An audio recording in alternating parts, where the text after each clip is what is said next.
Assalamualaikum warahmatullahi wabarakatuh.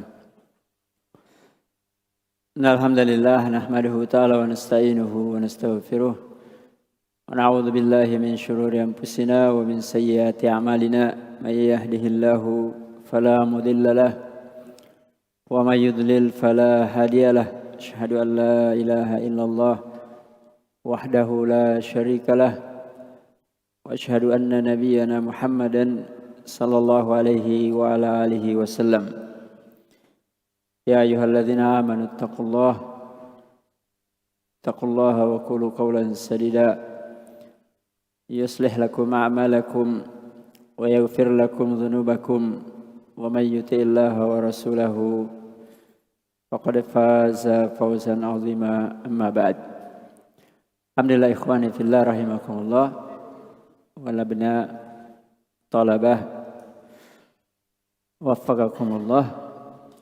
Alhamdulillah kita bersyukur kepada Allah pada maghrib hari ini kita bisa kembali bermajelis setelah jeda ya, 2 bulan lebih. Alhamdulillah kulli hal. Hari ini tanggal 4 Zulqa'dah. Apa artinya Zulqa'dah? Nah, ada yang tahu? Sebelum kita lanjut, perlu refreshing sedikit. Dzul artinya pemilik. Dzu qalamin, dzu usratin dan seterusnya. Pemilik sahib. Dzu kitab, pemilik kitab. Qa'dah dari kata qu'ud, duduk. Kenapa bulan ini dinamakan Zulqa'dah? Karena bulan Zulqa'dah orang-orang Arab jahiliyah dahulu yang mereka itu hobinya perang karena hidupnya tidak ada yang atur dan tidak ada yang mengatur. Siapa yang kuat, dia lagi yang berkuasa. Ketika tiba bulan haram, mereka otomatis berhenti perang. Itu kelebihannya orang jahiliyah dahulu, mengagungkan bulan haram. Berhenti dengan sendirinya tanpa komando, tanpa pertimbangan militer, menang atau kalah. Yang jelas mereka berhenti karena sama-sama mengagungkan bulan haram. Makanya dikatakan Zulqa'dah, pemilik yang duduk, berhenti. Duduk artinya tidak bergerak, berhenti perang. Bulan haram dimulai dengan bulan Zulqa'dah. Ini yang banyak kita lupa, kita tidak perhatikan. Ingatnya Ramadan dengan Zulhijjah. Nah, padahal bulan haram dimulai dengan bulan Zulqa'dah. Inna iddatasy syuhuri indallah 12 syahran fi kitabillah. Yauma khalaqas samawati wal ard minha arba'atun hurum. Ya, sungguhnya bulan di sisi Allah, jumlah bulan itu 12. Sudah Allah tetapkan di dalam kitabnya semenjak diciptakannya langit dan bumi. Dan di antara 12 bulan itu arba'atun hurum. Ada 4 bulan haram. Mau ditulis. Minha arba'atun hurum. Ya. 4 bulan haram. 3 bulan mutataliyah, bersambung. Yaitu bulan, dimulai sekarang ya. Bulan Zulqa'dah. Kemudian Zulhijjah. Kemudian Muharram. Nanti ditambah 1 di pertengahan tahun di bulan Rajab. Berarti bulan haram dimulai dengan Zulqa'dah. Bulan sekarang. Bulan haji dimulai di bulan Syawal. Sudah lewat kan? Jadi kalau orang mau haji, sudah bisa umrah untuk haji di bulan Syawal. Tinggal menunggu sampai bulan Zulhijjah baru pergi ke Arafah. Nah, kita tidak bahas saja, nanti jadi panjang lebar. Yang jelas ini bulan haji. Berarti bulan Zulqa'dah itu bertemu padanya bulan haji dengan bulan haram. Bulan haji dengan bulan haram. Itu keutamaan yang besar. Dan Nabi SAW kalau diperhatikan dalam sejarahnya, itu Nabi selalu umroh di bulan Zulqa'dah. Kecuali tatkala beliau haji. Tapi selain ketika beliau tidak haji, itu selalu umroh. Disebutkan dalam riwayat 4 kali, itu semuanya dilakukan Nabi di bulan ini. Bulan Zulqa'dah. Yang menunjukkan ada keutamaan. Walaupun tidak disebutkan secara khusus keutamaannya. Cukup bahwa bulan Zulqa'dah itu bulan haji. Dan bulan haram itu sudah lebih dari cukup. Artinya amal di bulan haram tentu berbeda dengan di luar bulan haram. Sebagaimana kita salat di Masjidil Haram, namanya haram, Masyairil Haram, itu berbeda dengan tempat yang lain. Jadi kata para ulama, seperti disebutkan oleh Imam Ibnu Katsir, ketika bulan Zulqa'dah ini berhenti perang, ya, supaya ada kesempatan bagi mereka untuk melakukan ibadah haji. Jadi istirahat untuk ibadah haji, istirahat perang, istirahat percecokan, istirahat.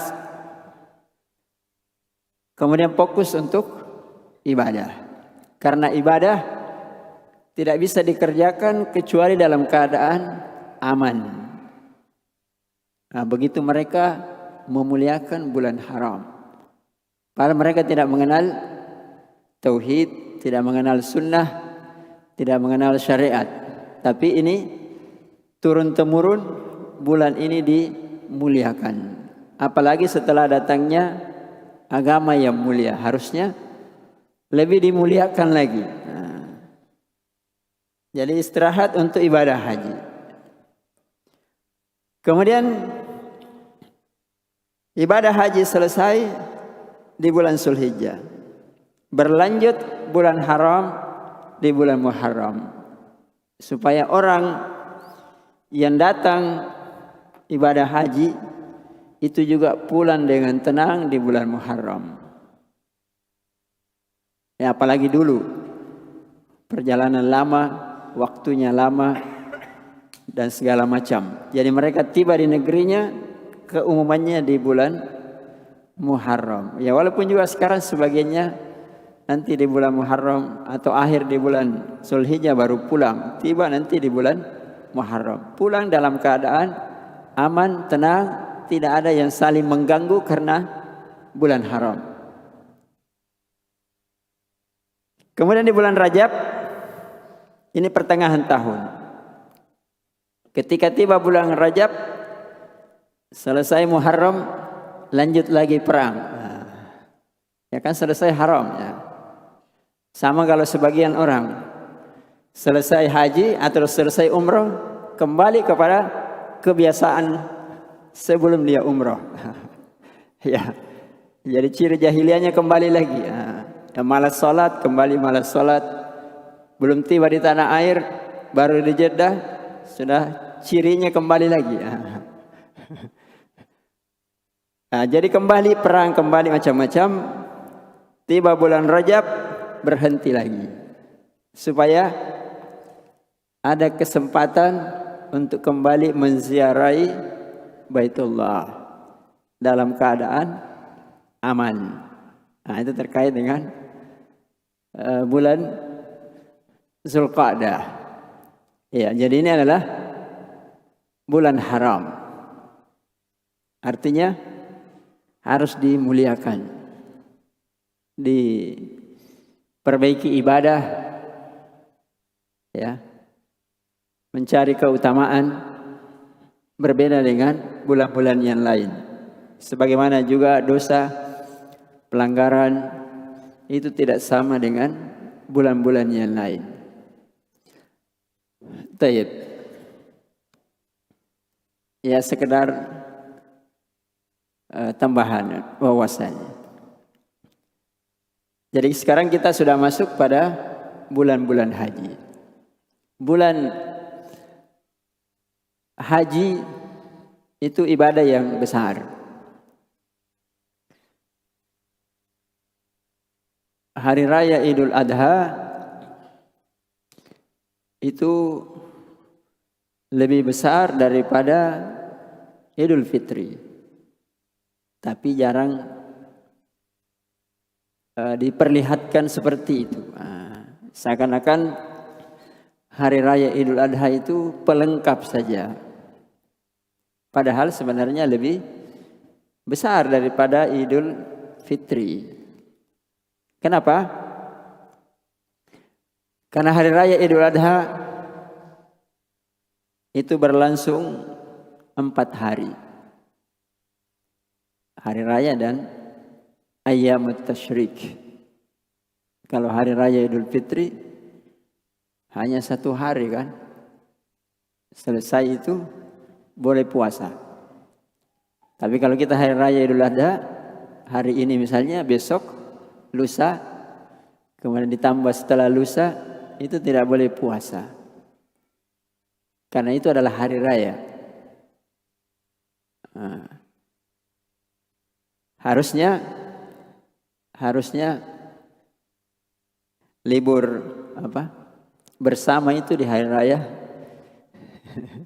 Idul Adha, karena hari rayanya panjang. Cuma Idul Fitri kelebihannya karena dimulai dengan puasa, jadi aroma puasa yang dominan.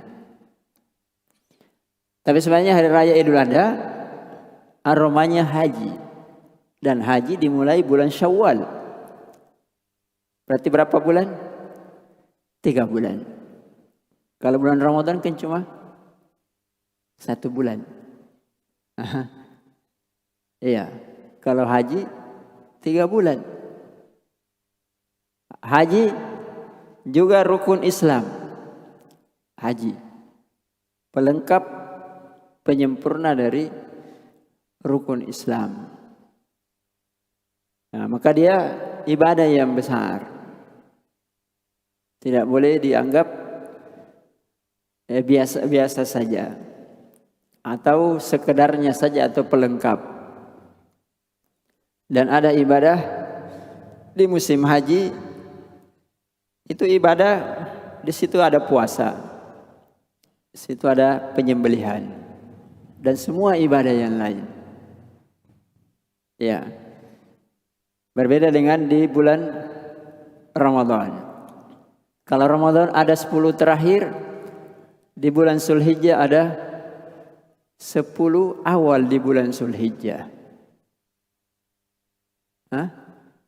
Ahabbul a'mali ila Allah hadhil ayyamul usyur.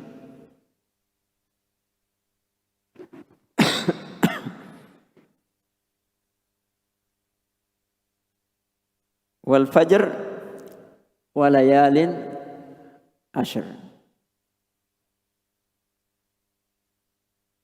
Ya, jadi kalau Ramadan itu keutamaannya di malam hari 10 terakhir. Kalau di bulan Zulhijjah keutamaannya di siang hari, bukan di malam hari. Ya, supaya kita juga menyambutnya beda dengan sebelumnya. Diagungkan, ya, dimuliakan. Jangan sampai luput. Dan puncaknya sebelum hari raya puasa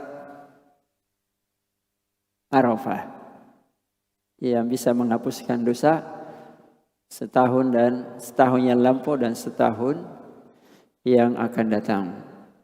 Nah, itu kan luar biasa, ya. Alhasil jamaah sekalian, ini terkait dengan bulan-bulan haji. Al-hajju ashhurum ma'lumat. Faman farada fihinna al-hajja fala rafasa wala fusuqa wala jidala fil hajj. Jadi haji itu bulan-bulan yang dimaklumi. Bulan Syawal, bulan Zulqa'dah, dan bulan Zulhijjah. Karena itu kalau kembali kepada pelajaran kita yang lalu, ada ayat di awal pelajaran ketika kita wajib mengetahui, ya, setiap muslim 4 perkara. Apa ayatnya? Ayat yang sangat pendek. Wal asr. Ya. Wal asr. Innal insana lafi khusrin. Illa alladhina amanu wa amilus solihat. Tawasaw bil haq. Tawasaw bis sabr. Ada sedikit yang saya ingin sampaikan, ya, terkait dengan waktu. Orang rugi karena salah satunya tidak tahu keutamaan waktu. Ya kan? Tidak tahu mengelola waktu. Makanya tidak ada waktu yang sial. Waktu itu netral. Sebagaimana HP itu netral. Tergantung kita menggunakannya. Sama dengan waktu. Tidak ada waktu sial, tidak ada waktu mujur. Yang sial, ya, yang tidak menggunakan untuk hal-hal yang positif. Yang mujur menggunakannya dengan hal-hal yang positif. Allah Azza wa Jalla mengatakan wal asr, demi masa. Waktu itu kalau secara bahasa dalam Al-Quran ada beberapa kata yang menunjukkan waktu. Kita kan sekarang bicara waktu, ya. Ada namanya ad-dahar. Ada namanya al-asr. Ada namanya waktu. Ada namanya ajal. Itu semuanya waktu. Ad-dahar. Itulah kayanya bahasa Arab. Ketika ingin menggambarkan sesuatu dengan tepat, ada masing-masing katanya yang cocok. Yang tidak tepat kalau digunakan kata yang lain. Kata para ahli bahasa Arab itu punya 12 juta kosakata. 12 juta kosakata. Jadi apa yang kita ingin ungkapkan, tinggal pilih kata yang cocok. Beda tipis, ada lagi kata yang lain. Apalagi kalau beda banyak. Bahasa Inggris hanya separuhnya. Bahasa Inggris hanya separuhnya, sekitar 6 juta kosakata. Bahasa Indonesia mungkin cuma ratusan ribu. Bahasa Makassar lebih sedikit ya. Karena itulah butuh namanya tafsir. Karena tafsir itu yang menjelaskan ini makna dari kata ini. Kemudian hukum yang terkandung, peristiwa yang terjadi, apa hubungannya dan seterusnya. Nah, sekarang kembali kepada waktu yang kita sebutkan tadi. Ad-dahar. Dahar itu waktu yang menunjukkan umur dari bumi. Hal ata 'alal insani hinun minad dahri lam yakun syai'an madhkura. Bukankah telah datang kepada manusia ketika mereka itu belum ada. Jadi ketika kita belum ada, atau berapa waktu yang lalu, dan nanti setelah kita tiada, tidak tahu berapa waktu lagi sampai hari kiamat, itu namanya ad-dahar. Tidak boleh kita mengatakan itu namanya asr, atau kita mengatakan waktu. Nah, kalau diterjemahkan semuanya waktu. Kemudian yang kedua, asr. Asr itu adalah waktu ketika manusia ada sampai dia tiada. Itu namanya asr.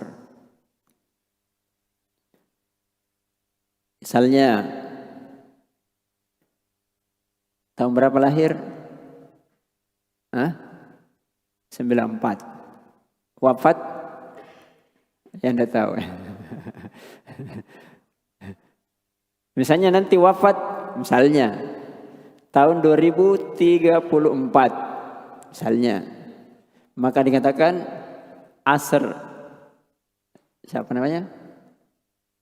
Asr Bayu dari tahun 94 sampai tahun 2034. Itu asruhu. Makanya dikatakan asru khulafa'ir rasyidin. Mulai ada khalifah sampai berakhirnya khalifah. Asrus sahabat. Mulai sahabat sampai meninggal paling akhirnya sahabat. Asrus sahabat. Asr Ibnu Taimiyah. Tahun berapa dia lahir sampai mati. Nah, itu namanya asr, waktu juga. Kemudian waktu sendiri, apa maknanya waktu? Ya, waktu itu adalah sesuatu yang harus diselesaikan sesuai dengan waktu yang ditentukan, namanya waktu. Ya, sekarang dikatakan waktu dars ba'dal maghrib ila al-isya. Itu waktu. Kalau sudah isya, bukan lagi waktu dars. Sudah selesai waktunya. Tidak boleh kita mengatakan sudah selesai asarnya. Atau selesai daharnya, bukan. Tapi selesai waktunya. Waktu syabab. Kalau sudah menikah, atau apa yang orang jadikan ukuran, itulah waktunya. Kalau sudah lewat, sudah bukan, tidak dikatakan lagi waktunya. Waktu buka puasa, artinya tidak boleh lagi orang puasa. Waktunya berbuka. Tapi kalau dikatakan waktunya berpuasa, maka tidak boleh lagi makan dan minum sampai selesai. Itu namanya waktu.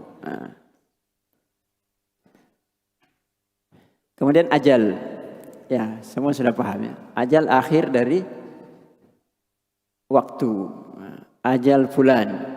Artinya waktu yang dia miliki untuk hidup sudah sampai, itu selesai. Taib. Di sini disebutkan asar, wal asr. Bisa dimanakan waktu yang umum, bisa juga dimanakan waktu asar. Kenapa Allah membahasakan dengan waktu asar? Walaupun juga ada dalam Al-Quran waktu duha, ada waktu malam. Dalam ayat ini disebut dengan waktu asar karena dihubungkan dengan kerugian. Dihubungkan dengan kerugian. Manusia siapapun dia baru akan merasa rugi ketika umurnya sudah asar. Tahu asar? Kalau kita puasa sudah asar, sebentar lagi berbuka. Jadi kalau umur kita sudah dikatakan asar, siap-siap, sebentar lagi meninggal.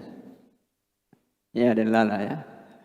Sama dengan saya sudah asar, 40 tahun itu sudah mendekati asar, 50 tahun sudah asar. Sudah dekat dengan kematian. Kalau sudah tua, baru orang menyesal. Oh, dulu kenapa tidak begini? Kenapa saya tidak belajar bahasa Arab? Kenapa saya tidak taklim? Kenapa? Semuanya muncul. Tapi kalau dia masih muda, tidak peduli. Tidak ada kata menyesal. Karena memang umurnya belum sampai di situ. Makanya hanya diingatkan saja. Jangan sampai menyesal. Makanya Allah bersumpah dengan waktu asar, artinya bersumpah jangan sampai manusia itu menyesal. Diingatkan dari awal. Jangan menyesal sampai tibanya waktu asar. Sudah senja. Istilahnya kan. Sudah senja. Asar, kata kalau dilihat dari bahasanya asar itu artinya memeras. Makanya dikatakan asir. Minuman yang diperas namanya asir ya. Seperti lemon, apa saja yang diperas namanya asir. Sama asal hurufnya. Memeras. Kalau orang kerja, misalnya tukang di sini dari pagi sampai asar itu diperas tenaganya. Maka kalau sudah asar, sudah hampir habis tenaganya. Sudah mau istirahat. Makanya orang akan menyesal kalau dia baru mau bekerja di waktu asar. Sudah habis tenaganya. Kalaupun ada tinggal sisanya. Ya kan? Menyesal. Dia baru mau berusaha ketika asar. Harusnya sudah hampir istirahat. Makanya Allah membahasakan dengan waktu asar. Supaya manusia ingat. Jangan sampai kita ini merugi. Makanya nanti dibahasakan innal insana lafi khusrin. Sungguhnya seluruh manusia itu insan. Kita semua ini insan. Pasti di dalam kerugian. Dikatakan lafi di dalam. Ibaratnya. Bagus contohnya ya. Misalnya ini ya. Ini tisu di dalam kotak ini. Kotak ini kerugian. Kita ini manusia di dalam. Jadi kita ini semuanya diselimuti oleh kerugian. Segala jenis khusrin. Kerugian bisa dimanakan kecelakaan, bisa dimanakan segala yang negatif. Bagaimana caranya keluar dari kerugian? Ya, di situ diberikan pengecualian. Illal ladzina amanu wa amilus shalihat tawassaw bil haqq wa tawassaw bis sabr. Berarti empat perkara supaya tidak rugi. Iman. Kalau kita beriman berarti baru lolos 1/4 dari kerugian. Itu pun kalau imannya bagus. Kalau imannya bolong-bolong, ya tidak tahu seperberapa. Kemudian beramal. Kalau beriman dan beramal berarti baru separuh dia lolos dari kerugian. Kemudian ada tawasau bil haq. Tawasau dari kata wasiat. Dari kata wasiat. Wasiat itu artinya kalau orang mengatakan al-ardu wasiyah, tanah yang selalu ditanami dan tumbuh terus-menerus. Tidak pernah kering, tidak pernah gersang. Maka wasiat itu artinya selalu ada kebaikan, tidak pernah berhenti. Maka orang harus saling wasiat mewasiati. Belajar dan mengajar. Menasihati dan dinasihati. Kapan tidak berarti rugi. Jadi kalau kita tidak mendengar wasiat, rugi. Kita tidak menasihati, rugi. Ya. Makanya dikatakan tawasau. Artinya dua belah pihak. Dua belah pihak. Kalau ada banyak orang yang jahil, maka kita harus mengajar. Kalau kita tidak mengajar berarti kita rugi. Karena tidak tawasau. Yang bodoh dia rugi kalau tidak mau diajar.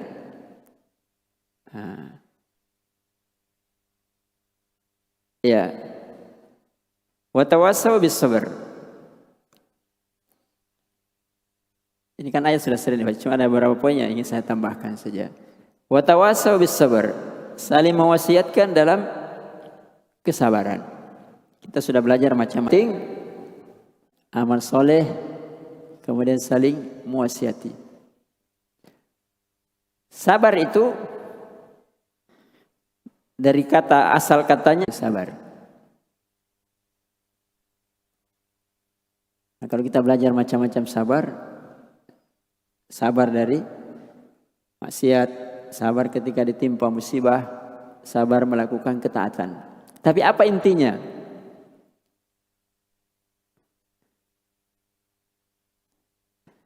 Sabar melakukan ketaatan. Sabar menghindari apa? Maksiat. Sabar ketika ditimpa musibah, ya kan? Apa intinya ini? Sehingga perlu sabar. Kenapa kita sabar melakukan ketaatan? Tadi kita sholat maghrib. Sholat wajib kan? Setelah sholat wajib, ada lagi ketaatan tidak? Ada. Sholat sunnah rawatib. Kenapa kita sabar?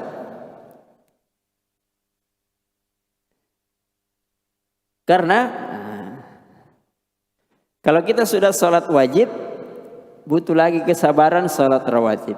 Supaya kita lebih baik. Itu kata kuncinya. Supaya kita lebih baik. Kenapa perlu sabar? Supaya kita lebih baik. Maksudnya, jadi ketika kita sudah sholat wajib, ada kekurangannya kan? kadang kurang khusyuk, kadang tergesa-gesa, kadang masbuk, kadang pikiran di mana-mana. Maka supaya lebih baik, salat rawatib. Dan untuk lebih baik itu harus sabar. Karena jiwa sudah tadi. Sudah jiwa kemarin. Istirahat dulu sedikit. Mau lebih baik harus sabar. Kalau tidak akan mundur ke belakang, berarti rugi. Kenapa menghindari maksiat? Supaya lebih baik. Kenapa kita sabar menghadapi musibah? Karena musibah itu membuat kita lebih baik. Nah, itu selalu yang ditanamkan. Saya belajar. Selesai jurumiyah, saya mau lanjut. Mau lanjut itu perlu sabar? Perlu. Untuk apa? Supaya lebih baik. Kalau tidak lebih baik, berarti rugi.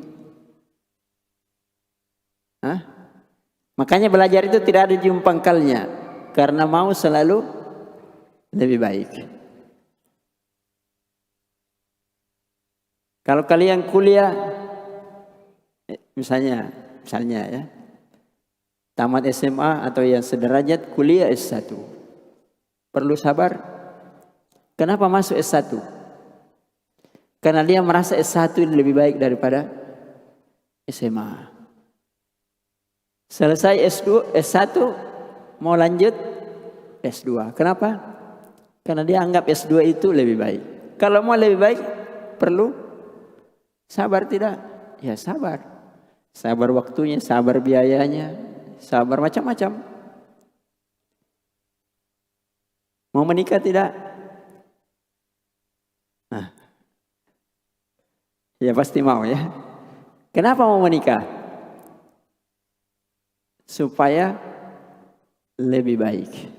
Tapi ingat, lebih baik itu harus dengan kesabaran. Makanya banyak orang gagal karena tidak sabar. Tidak sabar. Dan belajar, apalagi belajar agama, itulah puncaknya kesabaran.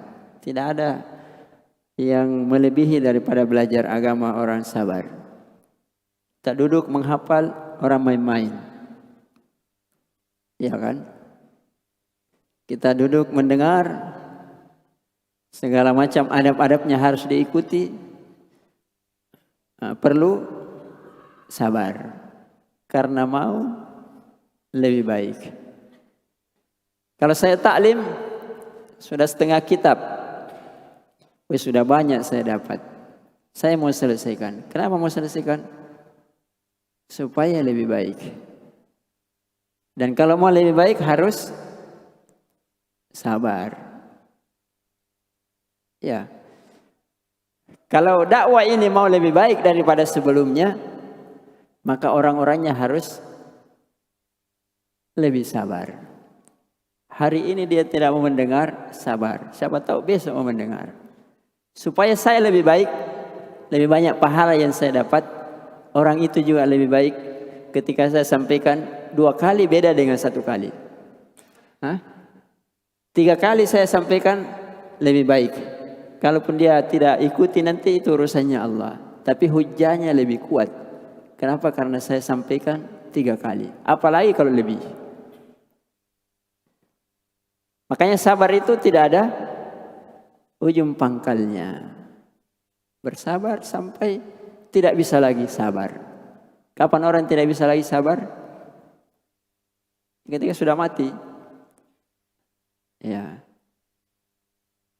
Ya karena itu kita disuruh selalu meminta kepada Allah agar diberi as-sabat, kekokohan supaya tidak berubah. Makanya tadi dikatakan watawasau bil haq. Al-haq itu sesuatu yang tidak berubah. Dinamakan al-haq. Al-haqqu min rabbik. Dan Allah itu maha hak. Itu yang tidak berubah. Maka orang harus sabar pada sesuatu yang tidak berubah. Manusia boleh berubah, zaman boleh berubah, kondisi boleh berubah, harga boleh berubah. Tapi orang yang memegang teguh kebenaran jangan berubah. Nah, makanya harus sahabat itu kalau bertemu selalu saling membacakan ayat ini supaya kuat, kuat jiwanya untuk memegang teguh kebenaran dan kesabaran. Nah, kemudian yang terakhir,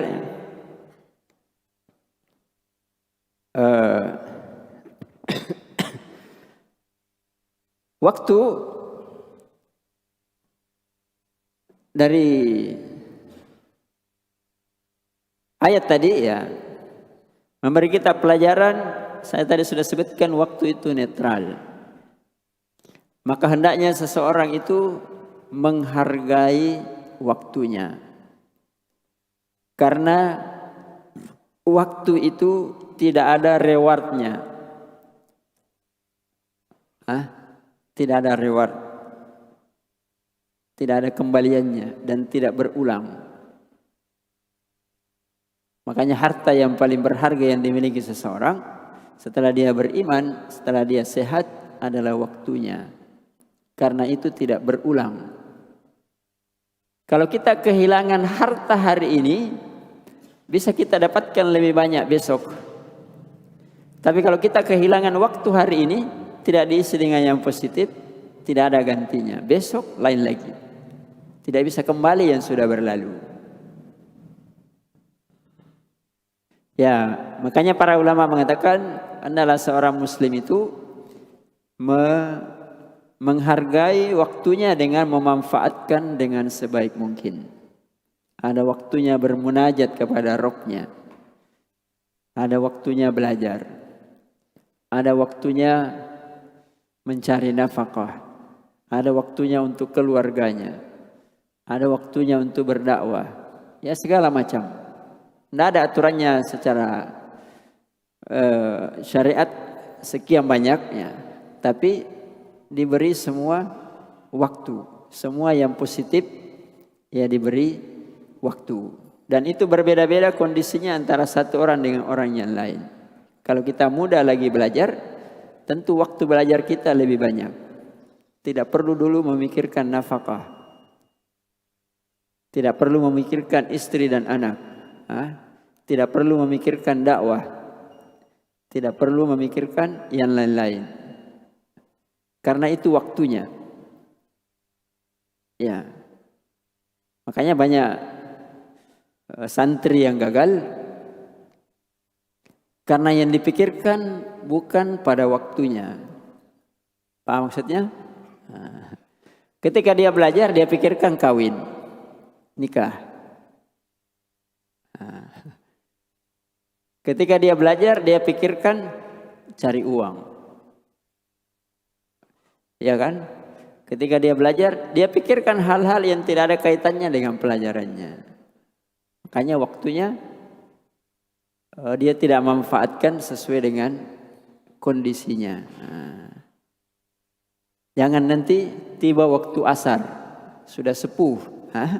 Itu tadi baru dia pikirkan kembali, kenapa dulu saya tidak kuasai jurumiyah? Sekarang setengah mati. Ya walaupun itu semuanya kembali kepada takdir Allah. Tapi ini ayat mengingatkan siapapun. Kalau kita sudah sepuh baru membaca ayat ini, apa yang tersisa dari umur kita, itu yang kita perbaiki untuk menutupi yang lalu. Jangan meratapi ya.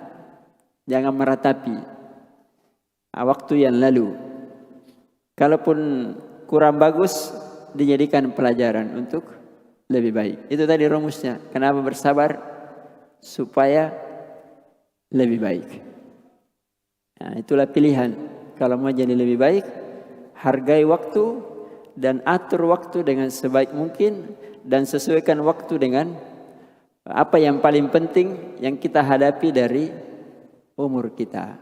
Kalau belajar, belajar. Jangan mau jadi ustadz. Maksudnya? Karena banyak orang merasa banyak yang sudah dihafal, banyak ini mau jadi ustaz. Ya, mau atau tidak, cepat atau tidak, nanti akan tiba waktunya. Harusnya berpikir, kalau saya sekarang mendengar, saya sekarang santri, bukan lagi sebagai nanti pengajar, lebih baik daripada ustadzku. Begitu, kan lebih baik tadi kan? Jangan bermimpi, sama dengan ustadzku. Itu namanya cita-citanya rendah. Harus lebih baik daripada ustadzku. Kalau ustadzku cuma bisa mengajar, saya bisa berfatwa. Itu namanya cita-cita. Saya bisa lebih daripada itu. Dan itu tidak bisa terjadi kalau tidak menggunakan waktunya sekarang. Waktunya ustadzku mengajar, bukan waktunya saya mengajar. Saya waktunya mendengar. Saya waktunya membaca. Saya waktunya menulis. Tiba waktunya apa yang saya dengar, apa yang saya baca, apa yang saya tulis, itu lebih daripada yang disampaikan ustaz. Saya kira cukup ya. Wallahu alam. Sallallahu alaihi wasallam ala nabiyina Muhammad wa ala alihi wa ashabihi wa man tabi'ahum bi ihsan ila yaumiddin. Subhana rabbika rabbil izzati amma yasifun. Assalamu alaikum mursalin. Wa akhiru da'wana alhamdulillahi rabbil alamin. Insyaallah darsnya pada pekan depan insyaallah kita lanjutkan. Assalamualaikum warahmatullahi wabarakatuh.